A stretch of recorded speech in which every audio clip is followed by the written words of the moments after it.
Today, we're diving deep into a fascinating and really important case from the Philippine Supreme Court.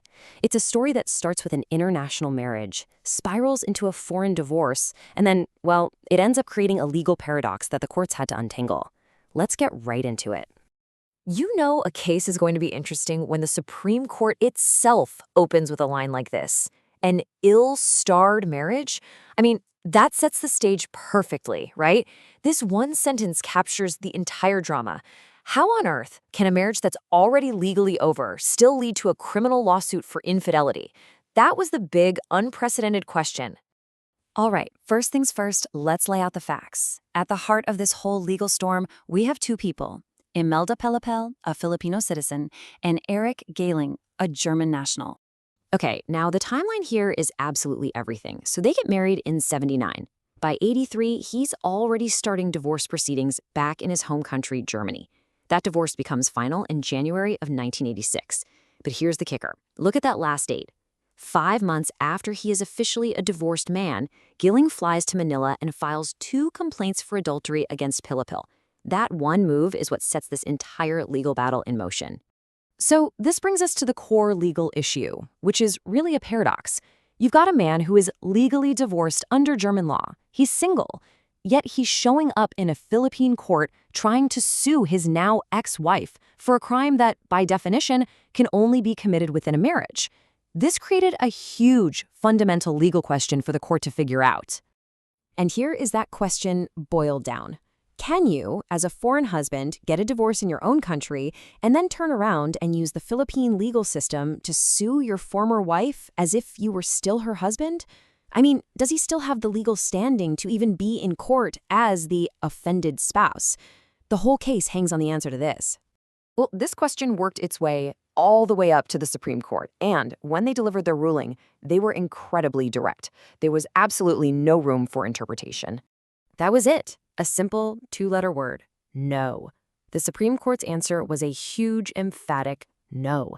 Eric Galing could not file that complaint.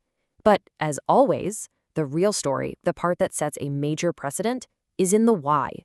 So breaking it down, the court basically said Galing had no legal standing. Why? Because at the very moment he walked into that courthouse to file the complaint, he was not an offended spouse. According to German law, which governed his own legal status, he was single. And if he's not the husband, he can't be the offended spouse. And so the case against Imelda Pilapil had to be thrown out. Okay, so let's get into the ratio decidendi. That's just the fancy legal term for the core reasoning behind the court's decision. It all boils down to a super important concept in Philippine criminal law, known as the offended spouse doctrine. You see, in the Philippines, adultery is what's called a private crime. That means the government can't just decide to prosecute someone for it. The case has to be started by the offended spouse. And the court made it crystal clear, this isn't just a suggestion, it's a jurisdictional requirement. Without a valid complaint from a legitimate offended spouse, the court has no power, no jurisdiction to even hear the case. And here it is. This is the absolute heart of the matter. It all comes down to timing. The Supreme Court said that to have the legal right to sue for adultery, you have to be the offended spouse at the exact moment you file that criminal complaint. Not a day before, not a day after. The status must exist at the time of filing. So let's just walk through the court's logic, step by step. 1. The law says you must be the offended spouse. 2. That status has to be valid when you file. 3. The German divorce was valid for Galing, the German guy. So what's the inescapable conclusion? When he filed that case in June of '86, he was no longer Imelda Pilapil's husband. Therefore, he was not an offended spouse and legally had no right to sue her. It's a simple, logical chain. Now you might be asking, how could a German divorce affect a case in the Philippines? Well, it's because of something called the nationality principle. Basically, Philippine law says that your personal legal status, whether you're single, married, what have you, is governed by the laws of your own country. Since Galing was German, German law determined his marital status, even when he was standing in a Philippine court. And the court wasn't just pulling this idea out of thin air. They were building on existing legal precedent. They pointed to an earlier case, Van Dorn versus Romilo Jr., to back it up. The point was already established. Because Galing's own national law said he was divorced, Philippine courts had to accept that he was no longer Pilapil's husband. And with that, he lost his standing to sue. So, with this really clear line of reasoning, the court arrived at its final judgment.